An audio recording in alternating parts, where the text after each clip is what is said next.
Bwana utuchunge kwako kwa imani na mapendo, hata siku ya kuona utukufu wako. Bwana utuchunge kwako kwa imani na mapendo, hata siku ya kuona utukufu wako.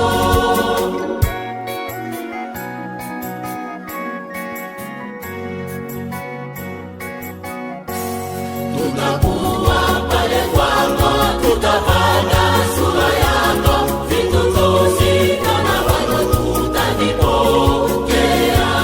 Tutakuwa pale kwako, tutapanda sura yako, vitu tusiona bado tutavipokea.